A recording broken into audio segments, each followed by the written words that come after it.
Bonsoir, bonsoir à toutes et à tous et bienvenue. Donc Cyril Lébar, je suis chargé de mission pour la région Sud. Donc nous sommes ravis de vous accueillir nombreux dans le cadre de notre programmation 2022-2023, ce nouveau rendez-vous des mercredis de l'orientation intitulé BUT, BTS, les évolutions de ces filières professionnalisantes. Donc voilà, une nouvelle étape structurante que nous allons aborder aujourd'hui. Très brièvement, quelques mots en guise d'introduction avant d'aborder ce sujet. Pour rappeler que dans le cadre de sa compétence et de la stratégie qu'elle met en œuvre en matière d'information sur les métiers et les formations, la région Sud Provence-Alpes-Côte d'Azur, en partenariat avec le ministère et les services académiques, ainsi que le groupe AEF qui organise le webinaire, nous avons souhaité instaurer des rendez-vous réguliers en ligne que nous avons baptisés les mercredis de l'orientation. Ce sont des rendez-vous qui visent donc à apporter des réponses aux besoins d'information et d'accompagnement des élèves et de leurs parents. Donc, en tout et pour tout, nous avons programmé une douzaine de webinaires entre novembre 2022 et fin mai 2023, webinaires qui visent plusieurs objectifs. D'une part, voilà, de vous accompagner dans votre cheminement et la phase d'orientation, et d'autre part, de répondre au mieux, en tout cas, aux attentes et questions pour que cette période soit voilà, le vécu pleinement et non pas subi. Pardon, je vais y arriver. Donc, rappelez également que ces webinaires se veulent complémentaires d'une part du travail d'orientation qui est mené en continu dans les établissements scolaires par les professeurs, les psy-EN et dans les CIO. Complémentaires également de toutes les réponses et outils existants par ailleurs, tels que les salons qui se tiennent sur les territoires, par exemple, les guides qui sont proposés sur le site Orientation Région Sud également, mais aussi les outils qui sont accessibles sur ce même site. Je pense notamment aux fiches métiers, le recensement des salons que j'évoquais, la plateforme téléphonique de conseil, le GPS de l'orientation Carte au Sud. Voilà, vous précisez également que vous avez la possibilité de poser vos questions en direct dans le fil de discussion et nous les ferons remonter en cours de webinaire. Et à titre indicatif, voilà, si vous souhaitez revenir sur des points qui seront évoqués durant ce temps en direct, sachez que ces webinaires sont accessibles et consultables sur le site orientationregionsud.fr. Je vous remercie, je laisse la parole à Claire ainsi qu'à l'ensemble de nos intervenants et je vous souhaite un très très bon webinaire. Merci Cyril. Effectivement, nous sommes ravis de vous accueillir pour ce temps d'information avec une thématique autour des BUT et des BTS pour bien vous expliquer la différence entre ces deux formations, ce qu'elles ont de différenciant, ce qu'elles ont d'insérant et toutes les possibilités de poursuite d'études. Donc, j'ai le plaisir d'accueillir Madame Marjorie Armand, qui est directrice déléguée des formations au lycée Émile Zola d'Aix-en-Provence. Bonsoir. Donc, Madame Armand, dans son lycée, elle a plutôt des BTS dans le domaine tertiaire. Donc voilà, elle a 4 BTS tertiaires. J'ai aussi le plaisir d'accueillir Monsieur Liabeuf. Donc, Monsieur Liabeuf est directeur délégué aux formations professionnelles et technologiques du lycée Jean Perrin à Marseille. Donc, Monsieur Liabeuf, il a 13 BTS qui sont plutôt dans le domaine industriel dans son lycée. J'ai aussi le plaisir d'accueillir Monsieur Marc Ripper, qui est directeur de l'IUT de Toulon. Et donc, dans l'IUT de Toulon, il y a des buts et dans ce domaine. Donc là, on va en parler, d'ailleurs, c'est le nouveau diplôme. On ne parle plus des DUT, mais on parle maintenant des BUT. Et M. Ripper, là, vous avez 8 buts qui sont aussi bien dans le domaine industriel que tertiaire. Enfin, production et tertiaire. Et enfin, j'ai le plaisir d'accueillir M. Renaud, qui est directeur opérationnel du campus des métiers et des qualifications d'industrie du futur. Voilà. Donc, comme je vous l'indiquais, que ce soit le BTS ou le BUT, on est sur des formations courtes, professionnalisantes. Donc, l'objet de ce webinaire, c'est de vous montrer un petit peu les différences et les ressemblances qui peuvent exister et les points communs qui peuvent exister entre ces deux types de formations. Vous expliquer aussi quels sont les critères de recrutement, quels sont les profils recrutés, les conditions de réussite, quelles sont aussi les possibilités de poursuite d'études et d'insertion professionnelle à la suite de ces diplômes. Donc, je vais donner la parole à Madame Armand et à Monsieur Liabeuf. On va faire un premier point sur les ressemblances et les différences entre les BTS et les IUT. Ou alors, on va peut-être commencer par Monsieur Liabeuf, qui est en ligne, pour nous dire un petit peu qu'est-ce qu'un BTS, en quoi un BTS est sélectif, comment vous sélectionnez dans votre lycée, et puis on donnera ensuite la parole à Madame Armand et à Monsieur Ripper. Donc, je vous laisse la parole, Monsieur Liabeuf. Oui, bonjour à tous. Donc, au lycée Jean Perrin, nous sommes plutôt spécialistes dans les BTS industriels, donc qui sont des formations en 2 ans, qui sont professionnalisantes, bien sûr, et qui peuvent soit conduire au marché de l'emploi, soit se poursuivre par des études adaptées. Donc actuellement, nous développons des bachelors, mais il est aussi possible d'aller vers des licences professionnelles dans différents domaines. Voilà. Donc,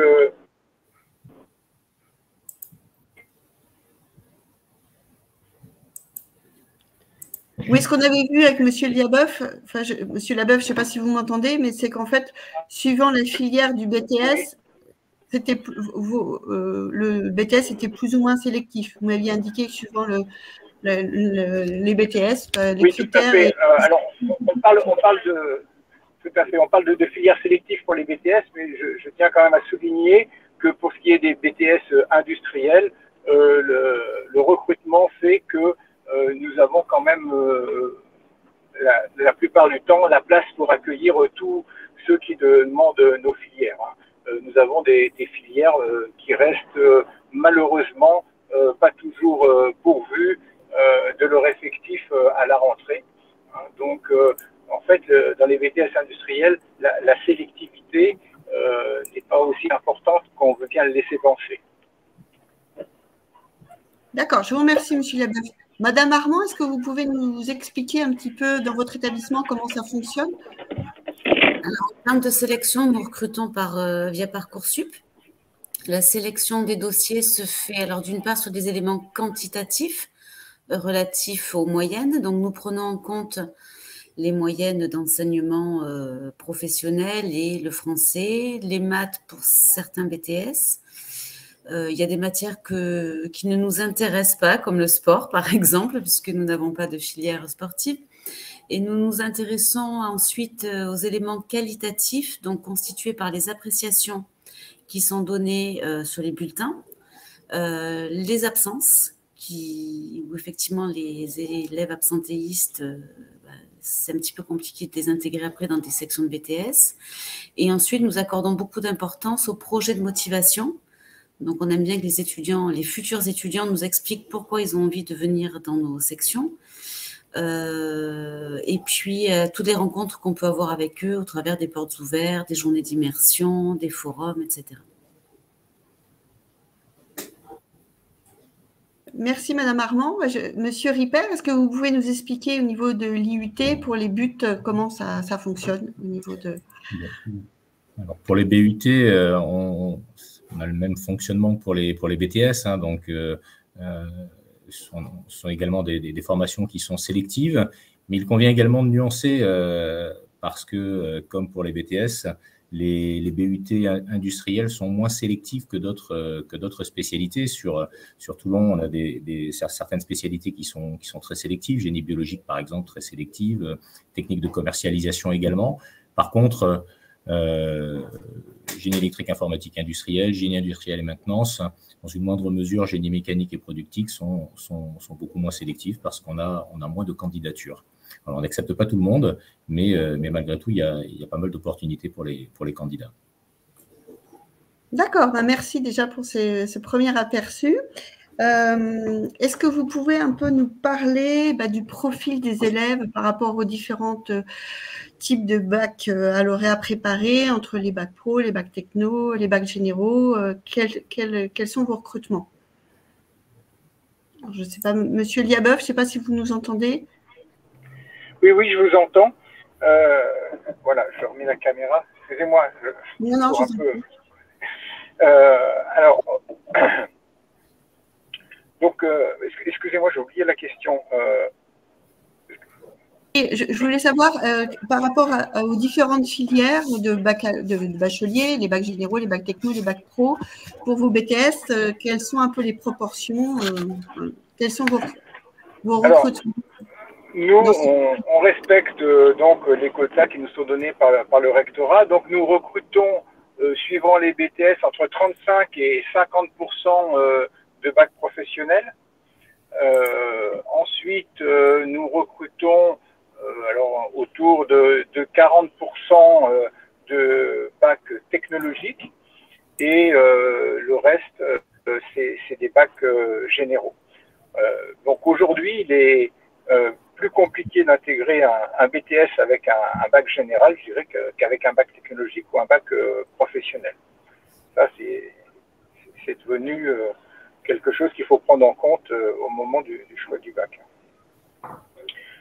Voilà. Madame Armand, vous confirmez ce que dit Monsieur Liabeuf?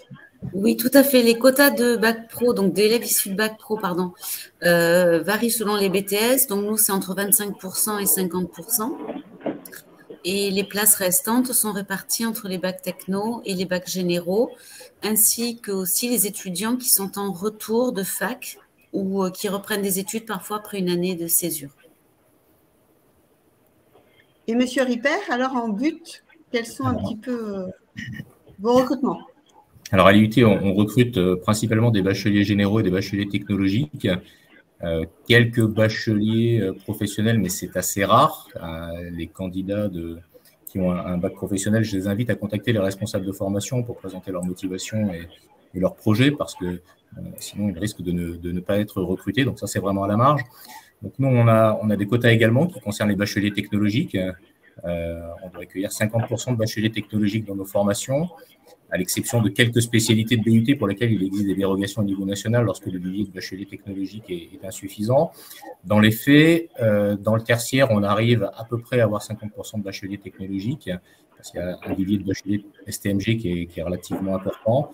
Dans le domaine industriel, c'est beaucoup plus difficile, et parce qu'on a un vivier de bachelier STI2D insuffisant, notamment sur le bassin toulonnais. Et donc, on a environ 30% de bacheliers technologiques dans nos formations, dans les BUT industriels. Donc, au départ, on ouvre 50% de places sur Parcoursup.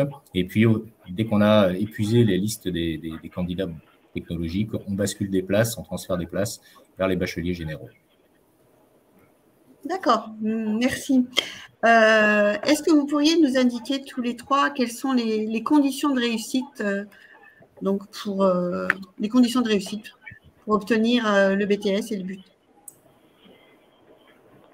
Alors, pour nous, la première condition de réussite, c'est la motivation. Déjà, la motivation pour la formation, pour moi, c'est ce qui détermine le plus l'engagement de l'élève et donc ce qui va lui permettre d'être assidu, parce que ça, c'est la deuxième, je dirais, condition, hein, l'assiduité, puis bien sûr le travail régulier. Et motivation, assiduité, voilà les recettes de la réussite. Pour les BTS tertiaires, c'est exactement la même chose. Donc, c'est avant tout une question d'orientation, d'être bien orienté, d'avoir choisi le bon BTS, celui dans lequel on se sent bien, qui va nous mener vers les métiers qu'on a envie de faire. Et puis d'être présent effectivement en cours, puisque l'absentéisme nuit gravement à la réussite. Alors, concernant les IUT, évidemment, la première c'est de s'être déjà bien renseigné sur le contenu de la formation, donc avoir une bonne orientation. Donc, pour se renseigner, il est important de participer aux journées portes ouvertes lorsqu'on peut le faire. Il existe également des séquences d'immersion. Voilà, essayer de rencontrer les enseignants, les étudiants. C'est important, notamment lorsqu'on postule dans des formations dans lesquelles il y a des disciplines qu'on ne connaît pas forcément. Si on postule par exemple pour un BUT génie électrique et informatique industrielle, on va avoir des enseignements d'électrotechnique, d'automatisme. Un lycéen qui a fait un bac général, il ne connaît pas ces disciplines, il ne sait pas ce que ça représente. Et donc, pour savoir s'il a des affinités ou s'il peut avoir un intérêt pour ces disciplines-là, il est important qu'il vienne sur place, qu'il rencontre, qu'il visite les locaux, qu'il voit en quoi consistent ces disciplines. Donc ça, c'est un point important. Important aussi de bien connaître les différences entre les différentes formations, les BTS, les BUT, les autres formations aussi, hein, les licences, les classes préparatoires. Donc, puisqu'on parle plus particulièrement des BTS et des BUT, le BTS va être plus professionnalisant, plus spécialisé que le BUT. Quand on fait un BUT, il y a moins de spécialités de BUT, hein, il y a 24 spécialités de BUT, plus d'une centaine de spécialités de BTS. Donc, en général, les BUT vont couvrir les champs disciplinaires de plusieurs BTS. Donc, ça, c'est une différence, il faut le savoir. Le BUT va être aussi plus théorique que le BTS. Donc, lorsqu'on s'engage vers une formation de BUT, il faut savoir qu'il y aura davantage de théorie, même si il y a également beaucoup de pratiques et que ça reste très encadré comme le sont les BTS. Et puis, pour réussir, travailler, avoir de bonnes méthodes de travail, travailler régulièrement. Moi, j'invite les lycéens à prendre de bonnes habitudes et ne pas se dire qu'ils s'y mettront au mois de septembre lorsqu'ils seront en BTS ou en BUT. Prendre de bonnes habitudes dès le départ. Et pour les formations industrielles, scientifiques, le niveau en mathématiques est important également. On a pas mal d'échecs malheureusement à cause du niveau en mathématiques. Donc, bien se mettre à niveau avant d'intégrer la formation si on a des lacunes. Merci pour toutes ces réponses. On va peut-être commencer par traiter une partie des questions parce qu'on a énormément de questions et je me dis qu'avant d'enchaîner sur la partie poursuite d'études et possibilités d'insertion, c'est peut-être intéressant qu'on commence à répondre à des questions des internautes. On a des questions notamment sur l'alternance. Est-ce qu'il est possible de suivre des BTS et des BUT en alternance?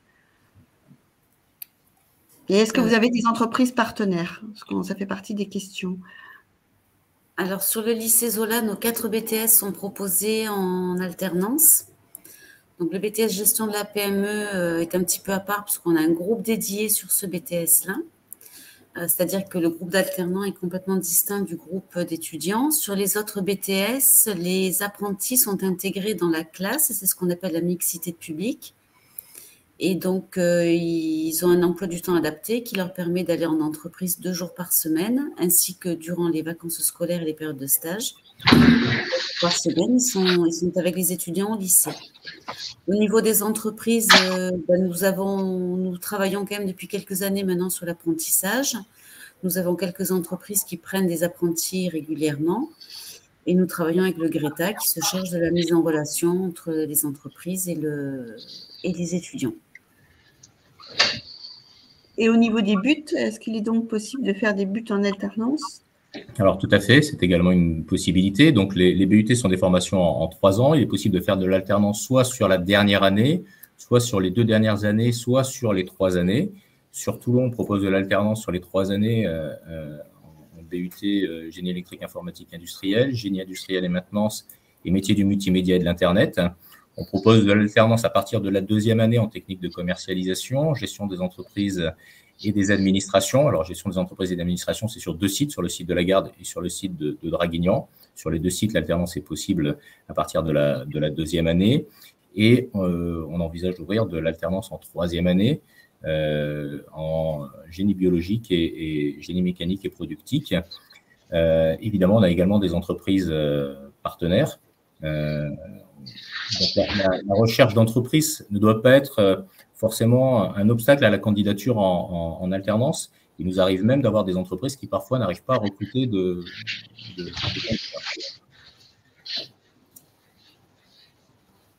D'accord. Merci beaucoup pour ces premières réponses. Après, c'est vrai qu'on a des questions un petit peu particulières sur certains types de BTS, certains. On va peut-être continuer notre séquence et puis voir à la fin si on peut répondre à toutes ces questions particulières, notamment sur les mathématiques. Voilà. Donc on va passer à la partie sur la poursuite d'études, sur les possibilités de poursuite d'études et d'insertion après un BTS et un BUT. Donc, je vais donner la parole à Monsieur Liabeuf qui va nous expliquer dans son établissement quelles sont les poursuites d'études possibles, que font les élèves après le BTS. Alors, après le BTS, il y a plusieurs possibilités. Donc, il y a la possibilité de faire ce qu'on appelle une prépa ATS. La prépa ATS est réservée aux bons élèves de BTS qui veulent poursuivre vers une école d'ingénieur. Donc, la prépa ATS, en 1 an, leur permet de se mettre au niveau de ces concours d'école d'ingénieur et donc de pouvoir intégrer des écoles comme s'ils avaient fait une classe préparatoire en 2 ans. Nous, spécifiquement, le lycée Jean Perrin, depuis 2 ans, on développe des bachelors. qui sont des diplômes de Bac+3 qui permettent de l'insertion dans l'emploi. Donc, ce sont des bachelors qui ont été développés avec des entreprises du secteur sur des problématiques professionnelles particulières. Et donc, ce qu'on vise, c'est vraiment l'adaptation à l'emploi. Les référentiels de ces formations ont été écrits avec les entreprises. Et donc, ça permet une intégration directe après cette année de bachelor. C'est une année où la proportion de stages est très importante, puisqu'ils font 23 semaines de stage durant l'année. Et on organise en début de formation un job dating de façon à ce que chaque étudiant ait une entreprise qui lui corresponde et surtout qui corresponde à l'entreprise. Voilà. Donc, en principe, on essaye de faire des mariages réussis qui débouchent vers l'emploi. Et là-dessus, vous travaillez en étroite collaboration avec M. Reynaud. Tout à fait. On travaille avec le campus des métiers et des qualifications d'excellence. Donc, avec Monsieur Laurent Renaud, qui en est le directeur opérationnel et qui, bien sûr, nous a beaucoup aidé à monter ces référentiels de formation. D'ailleurs, je pense qu'il pourrait en dire un mot, puisque ça fait partie d'une stratégie académique qui, je pense, va tendre à se développer. C'est tout à fait dans l'intérêt de l'économie locale et aussi des centres de formation. Monsieur Reynaud, si vous voulez nous dire deux mots de votre collaboration dans les adaptations des formations pour répondre aux besoins des entreprises. Le besoin de créer ces années complémentaires post-BTS, elle est apparue des industriels. Je vais donner un exemple concret qui nous vient de la filière nucléaire, puisque c'est un sujet qui a démarré cette année, notamment sur les programmes de remise à niveau des centrales et les futurs chantiers centrales nucléaires. Donc, cette année complémentaire elle est vraiment inscrite sur un métier. Donc, on va encore plus loin dans la professionnalisation et la spécialisation.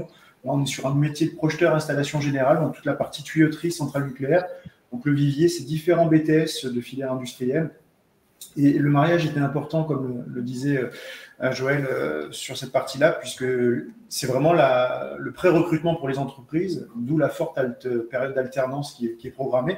Ils ont un statut d'étudiant pour l'instant, mais ils ont une alternance comme de l'apprentissage, avec l'idée d'une embauche pendant l'année et en fin d'année, en fin d'obtention de leur certification de bachelor, qui a été construite avec les industriels, attachés directement au métier de technicien supérieur, qui est très demandé et finalement manquant dans cette filière-là, en tout cas pour le nucléaire, et on sait que la problématique énergétique est grande. Voilà, et on a créé d'autres bachelors aussi liés à l'impact du numérique dans la filière industrielle, et donc là, pareil, un besoin d'une maîtrise de la chaîne numérique, enfin tout ce qui se passe au niveau de la conception, de la réalisation. Et là, c'est pareil, c'est des années de spécialisation qu'on a construit spécifiquement pour ces jeunes qui ont déjà une spécialité, mais qu'on ouvre sur un aspect plus transverse dans leur mission de technicien supérieur. Et Madame Armand, alors quelles sont les possibilités de poursuite d'études? Alors, au niveau du lycée Zola, nous n'avons pas de filière de poursuite d'études post-BTS. Pas encore, parce que nous avons des problématiques immobilières. Donc, nous orientons en fait nos étudiants vers la poursuite d'études, puisque entre la moitié et les 2/3 d'entre eux poursuivent.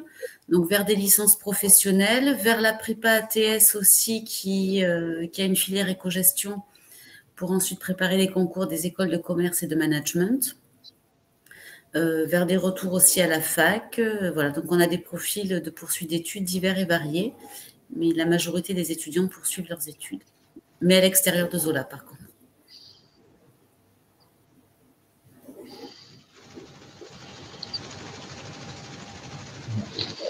Je n'entends pas. Alors, je pense que je vais… concernant les IUT, alors on est en pleine évolution de notre offre de formation. On avait jusqu'à présent des DUT, donc des diplômes en 2 ans, qui généralement poursuivaient en licence professionnelle, donc une année supplémentaire. Aujourd'hui, l'offre de formation des IUT évolue, les DUT disparaissent. au profit d'un BUT en 3 années. La plupart des licences professionnelles vont également disparaître et vont être intégrées dans des parcours de BUT. Malgré tout, les poursuites d'études seront sensiblement les mêmes.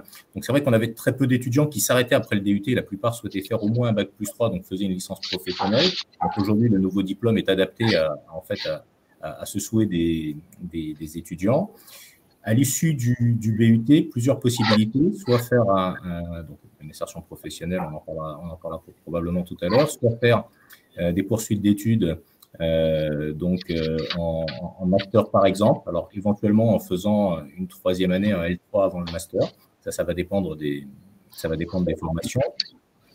La possibilité d'intégrer des écoles de commerce, possibilité d'intégrer des écoles d'ingénieurs. Il y aura toujours un diplôme qui sera délivré au bout de 2 années. Il y aura un DUT nouvelle formule qui sera toujours délivré au bout de 2 ans pour ceux par exemple qui souhaitent faire 2 années et ensuite faire une poursuite d'études en L3 puis en master ou faire une poursuite d'études dans les licences professionnelles qui continueront à exister. Et concernant les écoles d'ingénieurs, parce qu'on a pas mal de diplômés qui poursuivent en école d'ingénieurs, ça représente dans les BUT industriels, c'est 40 à 60% des diplômés qui poursuivent en école d'ingénieurs. Il faut savoir qu'il y a aujourd'hui énormément d'écoles d'ingénieurs qui ont des difficultés aussi à recruter. Donc jusqu'à présent, les diplômés de DUT sortaient au bout avec un bac+2 et poursuivaient avec 3 ans en école d'ingénieur. On ne sait pas encore exactement comment se feront les poursuites d'études en école d'ingénieur. Ce qui est certain, c'est qu'il y aura toujours des poursuites d'études en école d'ingénieur, que a priori, les diplômés de BUT feront 3 ans en école d'ingénieur et a priori également, il y aura des sorties après le but 2 et des sorties après le but 3. Donc cette année, il n'y a pas de but 3, donc la plupart des diplômés, le but 3 sera mis en place l'an prochain. Donc les étudiants de but 2 sont déjà sollicités par certaines écoles pour intégrer leur formation. Merci. On a une question de Carole concernant les passerelles qui peuvent exister entre les BTS et les BUT. Elle nous demande si les licences professionnelles sont amenées à disparaître, est-ce que les BTS peuvent intégrer les parcours BUT et si oui, en quelle année? Alors ça va vraiment être du cas par cas. Oui. Ça va être spécialité de BTS, spécialité de BUT, j'ai même envie de dire parcours de BUT, parce qu'au sein d'une même spécialité de BUT, on a plusieurs parcours. Donc, dans certains cas, alors il y a toujours quelques licences professionnelles qui devraient continuer à exister, des licences professionnelles de niche. Sinon, il y aura des intégrations possibles en 3e année, ou alors, lorsque l'intégration n'est pas possible en 3e année, on envisage l'intégration en 2e année de but. D'accord. Voilà. Très bien. Merci beaucoup à tous. Évidemment, pas forcément pour tous les BTS, ça sera oui, au cas par cas. Ce que vous sélectif, bien évidemment. Mais les meilleurs BTS auront toujours la possibilité de poursuivre. Ok. On va peut-être évoquer maintenant, donc si je résume, en fait, les 2 formations sont bien professionnalisantes, parfois plus spécialisées dans les BTS que dans les IUT. L'IUT s'adresse peut-être à un public plus autonome avec des enseignements plus théoriques. Vous pouvez, dans les 2 cas, que vous suiviez un BUT ou un BTS, poursuivre vos études ou vous intégrer au niveau professionnel. Et justement, on va voir dans cette dernière partie quelles sont les possibilités d'insertion post-BUT et post-BTS. Donc, je vais donner la parole à Monsieur Liabeuf pour voir un petit peu, pour qu'il nous parle un petit peu des possibilités d'intégration post-BTS. Alors, pour ce qui est des BTS industriels, aujourd'hui, je dirais que la période est très bonne pour les jeunes qui sortent. Nous recevons des offres d'emploi, je dirais, toutes les semaines en ce moment-là pour des profils dans les métiers de l'usinage, des profils dans les métiers de la chaudronnerie, de l'électrotechnique, du numérique bien sûr, Voilà, donc, et puis de la conception aussi de produits industriels. Tous ces profils-là industriels aujourd'hui sont très, très recherchés. Comme effectivement, beaucoup de jeunes poursuivent après le BTS, nous mettons assez peu de jeunes sur le marché de l'emploi. Et donc, du coup, ces jeunes-là sont très, très appréciés, très recherchés.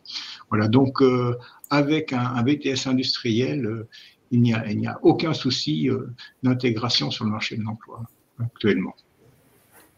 Et Madame Armand, est-ce que vous pouvez nous parler de l'intégration des élèves de votre lycée? Oui, alors nous, sur les 4 BTS, nous avons 2 BTS qui ont une très bonne insertion professionnelle post-BTS. C'est le BTS Compta-Gestion et le BTS Services et Prestations des secteurs sanitaires et social. Où les élèves trouvent tout de suite du travail. Nous avons beaucoup d'offres d'emploi où souvent nous n'avons même pas assez de candidats à proposer, en particulier en comptabilité-gestion. Sur le BTS Gestion de la PME et support à l'action managériale, il y a clairement une différence sur l'insertion professionnelle en fonction des profils à Bac+2 ou Bac+3. C'est-à-dire que sur les suivis de cohorte, on se rend compte que les étudiants qui ont poursuivi une année de plus en licence professionnelle s'insèrent beaucoup plus facilement avec des postes plus intéressants qu'en sortie de BTS.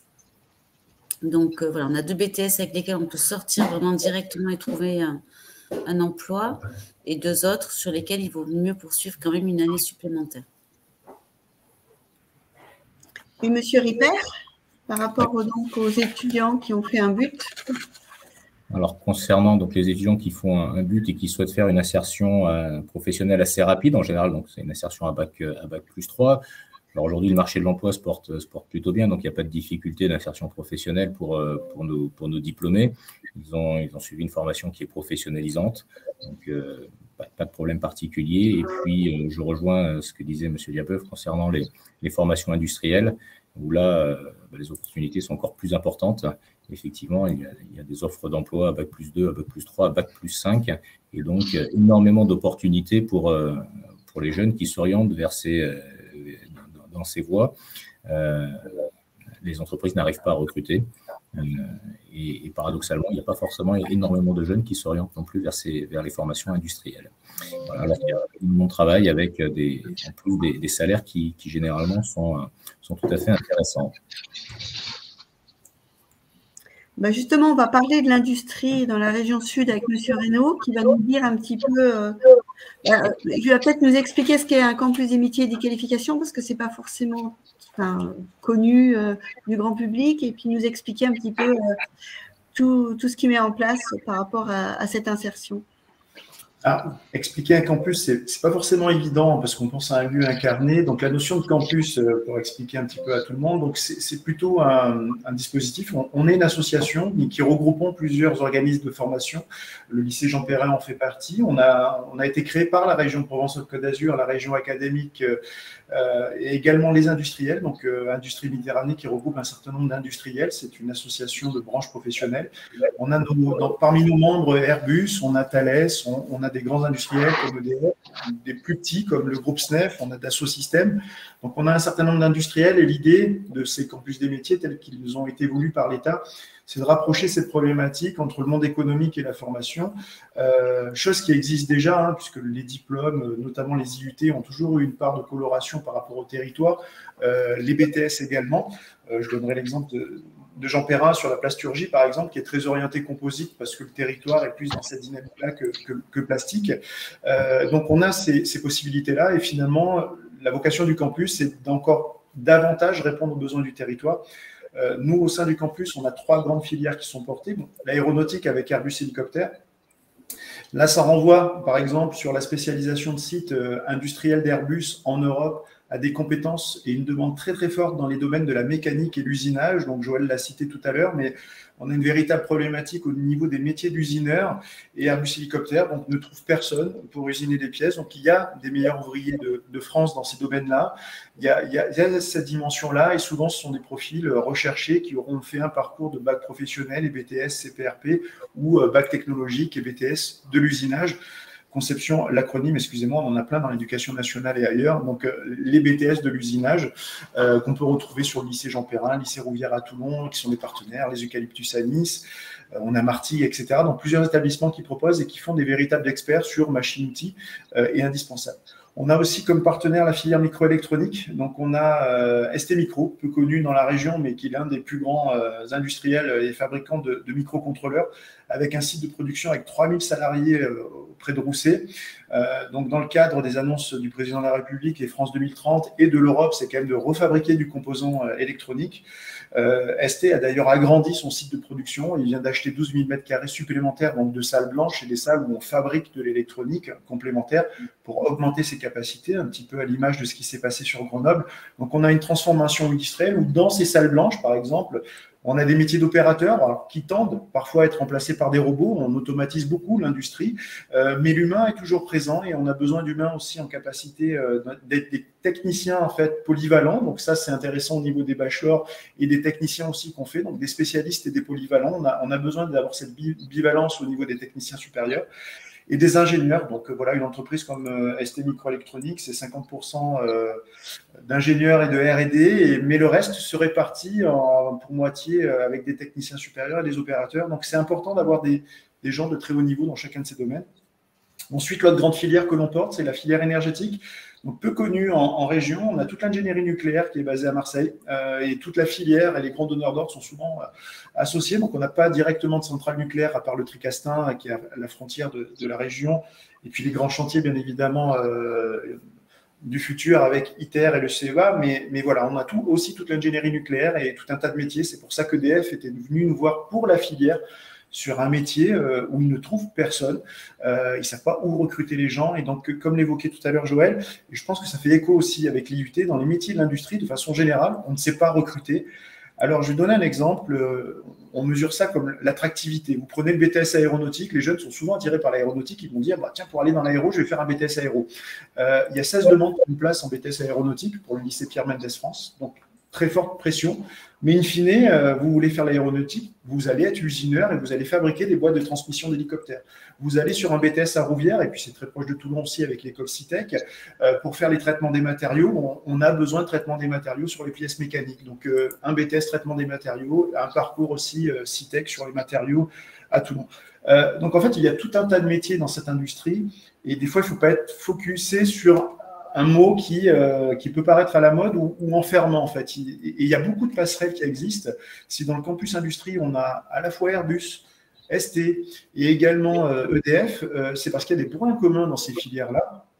J'ai même découvert il n'y a pas si longtemps à la CNIM, à la Seine-sur-Mer, l'usine, ils fabriquent donc, haute technologie au niveau de la fabrication des châssis pour des machines pour faire donc hollandaises qui fabriquent de la microélectronique et qui sont utilisées à ST. Donc on a de l'usinage, voilà, des très très grandes pièces mécaniques de très très haute précision usinées à la Seine-sur-Mer et qui in fine se retrouvent dans le cycle de la microélectronique.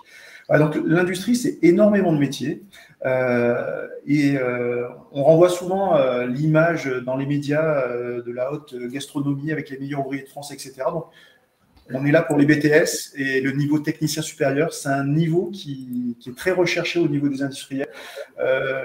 Voilà, je l'avais dit un peu dans la préparation d'entretien, c'est qu'il y a un petit défaut en France, c'est que souvent on est un peu attaché au diplôme dans lequel on rentre dans une entreprise et se détacher finalement du niveau technicien supérieur. Parfois, les entreprises ont du mal à vous amener à un niveau plus élevé sans passer par la formation continue. C'est aussi pour ça qu'on a des jeunes qui ont tendance à aller vers le niveau ingénieur.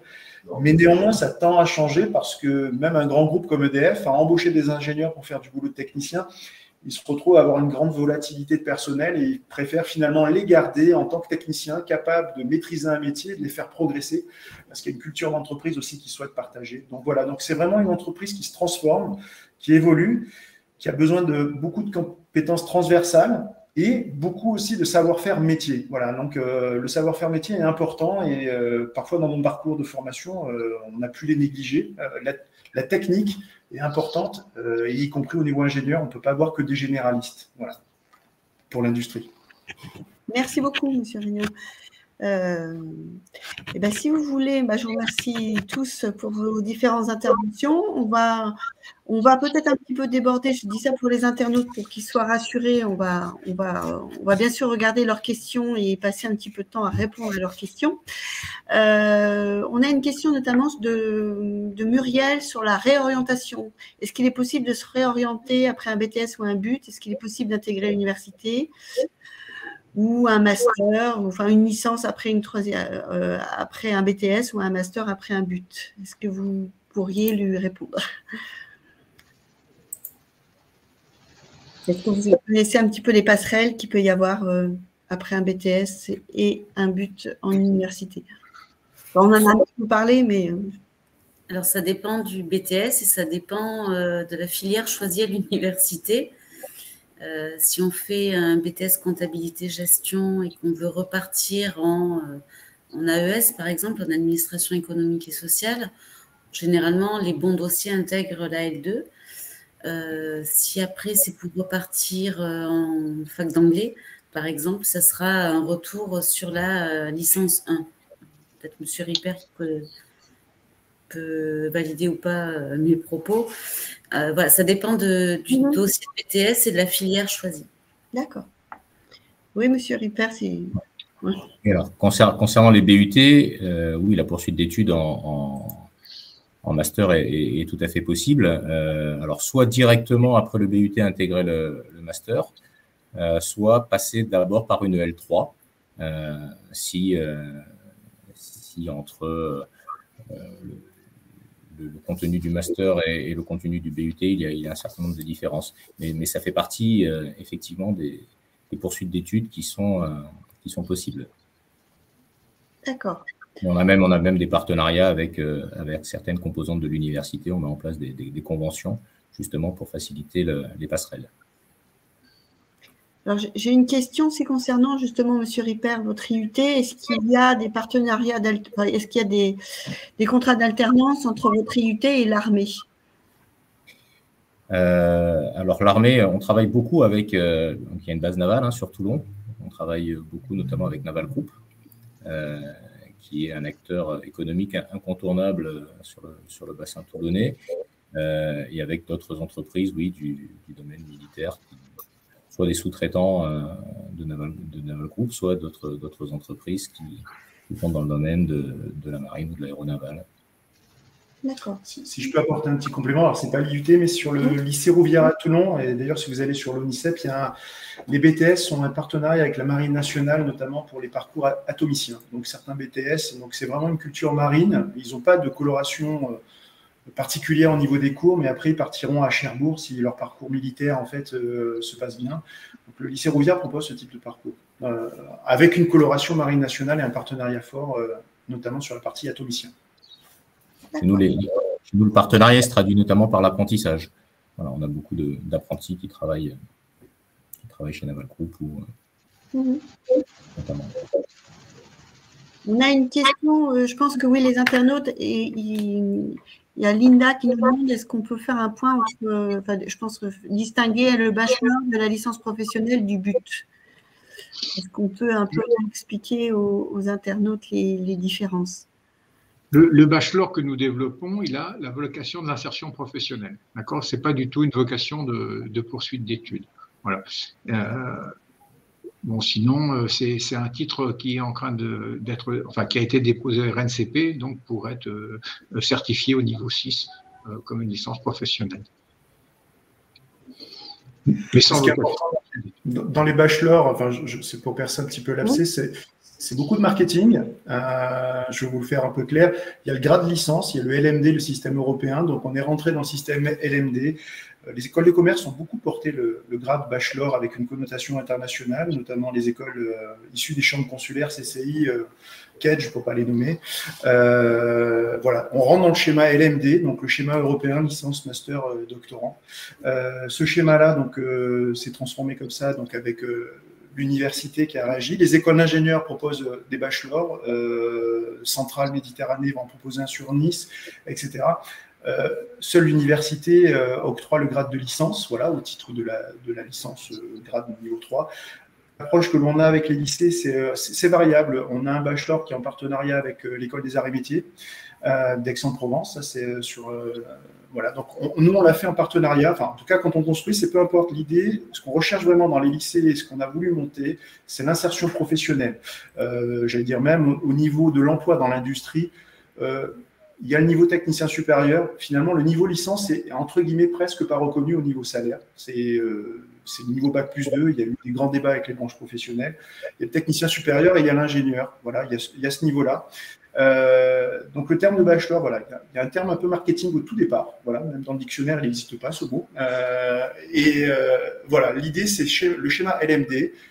Et l'inscription RNCP qu'on propose, nous, dans notre démarche, donc le répertoire national des certifications professionnelles, hein, qui rend éligible une formation à l'apprentissage, etc. Là, on vise donc sur ces formations-là un niveau 6 qui est équivalent à une licence, effectivement. Voilà, c'est un peu du jargon technique, mais c'est une année complémentaire. Vraiment, dans le lycée, la demande, c'est l'insertion professionnelle. Et il faut voir, en tout cas, ce qu'on propose au lycée Jean Perrin et ce qu'on pourrait être amené à faire, une réponse à la demande des industriels, de techniciens supérieurs. Et donc, ce qu'a expliqué Joël, au mois de juin, il y a des job dating où on fait des binômes entre une entreprise et un jeune. Et ça, ce binôme va rester tout au long de l'année sous un format apprentissage. Et les entreprises qui sont avec nous sont vraiment dans l'idée d'embaucher ces jeunes à la fin. Donc, on est vraiment sur du pré-recrutement. On a aussi une question sur savoir, pour devenir ingénieur en bâtiment, quel est le conseil que vous pourriez donner, enfin, quel DUT, quel but ou quel BTS faire à Nice, Sophia Antipolis? Est-ce que vous savez, ou alors est-ce qu'il faut qu'ils aillent plutôt sur le site de la région ou de l'UNICEF pour avoir cette information? Peut-être un peu BTS bâtiment est proposé par le lycée Diderot. Hein. Il y a aussi le BTS économie de la construction qui est proposé par le lycée Diderot à Marseille, hein, qui donc œuvre dans ce secteur-là. C'est l'établissement référence en bâtiment travaux publics pour la région. Je crois qu'Aix-Marseille Université propose. Il y a un bachelor aussi qui existe, hein, universitaire technologique dans le domaine du génie civil. Aix-Marseille Université le propose. Je ne crois pas que tout le monde le propose, mais peut-être après Nice, je ne sais pas. Je ne sais pas si. Ouais. Toulon ne le propose pas. Il y a effectivement un BUT génie civil sur master sur Marseille et sur Nice. Je ne pense pas qu'il y ait des BUT adaptés à ce type de suite d'études. Alors après, on nous demande quel est le niveau de mathématiques requis pour un but G2I. Est-ce que l'option mathématiques en terminale suffit après l'aspect maths en première générale? Est-ce que l'option mathématiques en terminale suffit après l'aspect maths en première? Oui, alors, ce qui est important, c'est d'avoir fait des mathématiques. Donc, on va pas demander un niveau exceptionnel en mathématiques. On a des étudiants qui ont un niveau assez hétérogène. Donc, on va également faire pas mal de remises à niveau dans cette discipline au cours de la première année. Malgré tout, voilà, il faut que les étudiants, que les candidats sachent que les mathématiques sont importantes et que il est important d'en avoir fait au lycée. Donc oui, avoir fait des mathématiques en terminale, ça reste quelque chose de nécessaire. Voilà. Malgré tout, il y a une remise à niveau qui est proposée au cours du premier semestre de BUT. Si je peux me permettre, j'ai vu aussi une question qui renvoie un petit peu aux mathématiques, c'est la comparaison à un but ou alors une classe préparatoire, PTSI, sur physique. C'est un grand débat. Après, il y a souvent des élèves ça a été une partie de mon parcours, qui ont fait début de classe prépa et qui se retrouvent en IUT. Voilà, en tout cas, c'est dans le schéma. Je pense que c'est vraiment l'enfant, comment il se sent en confiance, parce que le rythme de la classe préparatoire est très soutenu. Il est soutenu aussi en IUT. Hein. Il y a un travail conséquent aussi, mais un accompagnement qui est différent. Donc, c'est assez difficile de répondre l'une ou l'autre. Très difficile. Voilà, peut-être qu'une remarque côté IUT, mais la réintégration, je sais qu'elle se fait bien après une prépa dans l'industrie, mais c'est pas la même chose. Il faut que l'enfant se sente bien quand même dans ce qu'il fait, quoi. Voilà. Entre la prépa et le BUT. Oui. Alors c'est pas le même type de formation. Disons qu'il y a quelques années, il y a 20 ans, pour faire une école d'ingénieur, il était préférable de faire une classe préparatoire. Aujourd'hui, ça a changé. Suivant le profil que l'on a, il sera plus pertinent de passer par une classe préparatoire ou de passer par un BUT. Nous, on a des diplômés, pour vous donner une idée, hein, j'indiquais tout à l'heure, mais dans des formations, dans des BUT industriels, on a 40 à 60% de nos diplômés qui poursuivent dans des écoles d'ingénieurs. Ce sont aussi souvent des écoles d'ingénieurs qui sont en alternance, des écoles d'ingénieurs qui sont spécialisées. En général, ce ne sont pas des écoles généralistes. Et puis, on a des étudiants qui arrivent à intégrer des écoles qu'ils n'auraient probablement pas intégrées s'ils avaient fait une classe préparatoire. Il ne s'agit pas de dire que le BUT, c'est mieux que la classe préparatoire, pas du tout. Mais suivant le profil que l'on a, il est plus pertinent d'aller en classe préparatoire ou d'aller en BUT. D'accord. Après, on avait une question, attendez, il faut que je la retrouve, par rapport à quel BTS, attendez, excusez-moi. On nous demande aussi quels sont, ah oui,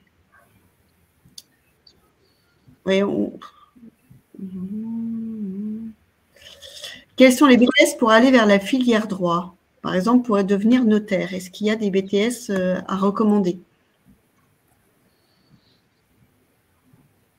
Je ne saurais pas répondre. Marjorie, peut-être? Pardon? Madame Armand, ça peut être une question pour vous. Est-ce qu'il y a des BTS qu'on pourrait conseiller pour un jeune qui voudrait devenir notaire? Est-ce qu'il y a des BTS qui sont adaptés à des études de notariat? Alors, devenir notaire, il faut faire plus qu'un BTS, il faut faire une fac de droit. Après, il y a un BTS alors qui s'appelait notariat, qui vient de changer d'intitulé. Je n'ai pas le nouvel intitulé en tête, il est un petit peu compliqué. C'est un BTS qui prépare plutôt au métier de clerc de notaire. Par contre, en passant par un BTS, on va dire notariat, sur l'ancienne formule, on va acquérir des bases qui vont permettre ensuite de se rediriger vers l'université et une licence et un master de droit. D'accord. Oui, on avait une question par rapport à… Alors, attendez, il faut que je…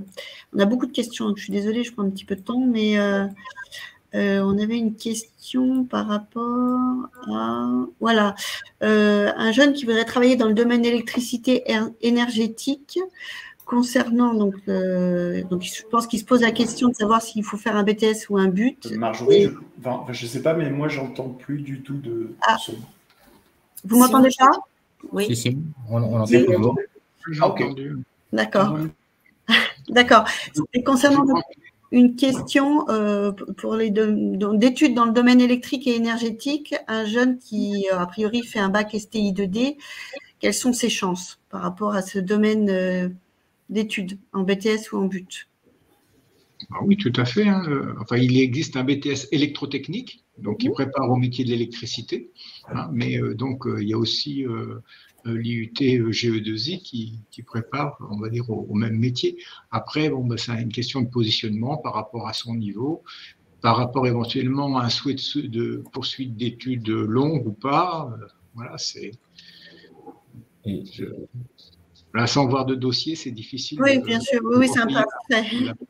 Mais les deux existent, c'est clairement. Par ailleurs, ce qui est important, c'est qu'en BUT, il ne fera pas que de l'électrotechnique, que de l'électricité. Il fera d'autres disciplines. Et donc, ça peut être un avantage ou un inconvénient, mais il faut qu'il le sache. Parce qu'on a parfois des candidats qui viennent dans nos formations pour faire, ils ont vu qu'en GE2I, on fait de l'électricité, de l'électrotechnique, mais on fait aussi de l'automatisme, on fait aussi de l'informatique industrielle, on va faire aussi pas mal de mathématiques, de la physique. Il y a beaucoup d'autres disciplines. Et donc, ça dépend quel est son objectif. Si son objectif, c'est faire exclusivement de l'électricité, de l'électrotechnique, il vaut mieux qu'il fasse un BTS. Si maintenant, il est prêt à suivre d'autres disciplines qui sont dans le même domaine, mais qui sont un petit peu différentes, il peut à ce moment-là s'orienter vers un BUT. Mais c'est également une différence entre les BTS qui sont plus spécialisés et les BUT. Il y a Delphine qui lui demande quelles sont les conditions pour intégrer des BUT Tech de Co et GEA. Alors, c'est difficile de répondre à cette question. Avoir le meilleur dossier possible. Alors, sachant que lorsqu'on vient d'une filière technologique, si on a un bac STMG, on a davantage de chances d'intégrer ces formations-là, parce on a autant de places ouvertes pour les bacheliers généraux et pour les bacheliers technologiques, et on a moins de candidatures chez les bacheliers technologiques. Donc, on a un petit peu plus de chance. Sachant que l'objectif, c'est pas simplement d'intégrer la formation, c'est d'en sortir avec le diplôme. Donc, essayer vraiment d'avoir le meilleur dossier possible, notamment pour les bacheliers technologiques, et puis être prêt à fournir un effort important aussi pour pouvoir réussir dans la formation. On regarde toutes les disciplines dans ces. Alors, c'était pour GEA, là, c'est ça la question? Oui. Oui, alors. ECO et GE. Les mathématiques sont aussi importants. Il ne faut pas oublier la notion de mathématiques. On a quelquefois en GEA, il y a de la comptabilité. Voilà, l'aspect mathématique n'est pas complètement à négliger. Et on a quelques candidats qui parfois ont des difficultés à cause de ces disciplines-là. D'accord. Bon, écoutez, je crois qu'on va, si vous êtes d'accord, on va clôturer le webinaire. Je ne sais pas si vous avez des choses à rajouter ou des conseils à donner aux parents et aux lycéens qui nous écoutent. Si vous avez un dernier rajout à faire, c'est le moment. Faites au maximum les portes ouvertes pour rencontrer les équipes enseignantes, et c'est là où vous verrez le mieux ce qui se fait dans les sections. Merci. Essayez de rencontrer des gens qui pratiquent le métier et voilà, bien se renseigner. Voilà, pas venir par défaut dans les formations. Venir vraiment avec la motivation. C'est vraiment ça le gage de la réussite. Oui, bien se renseigner, bien regarder aussi les sites internet des différentes formations. Il y a pas mal d'informations, des différentes formations. Il y a pas mal d'informations qui sont disponibles. Écoutez, merci à tous pour votre contribution à ce temps d'information. Cyril vous a mis le lien dans l'onglet questions où vous allez pouvoir retrouver le replay de cette séquence s'il y a des moments que vous avez, si vous voulez le revoir. Et puis nous en ferons un autre la semaine prochaine. Donc, à bientôt. Et merci à tous. Merci. Bonne soirée. Au revoir. Au revoir. Au revoir.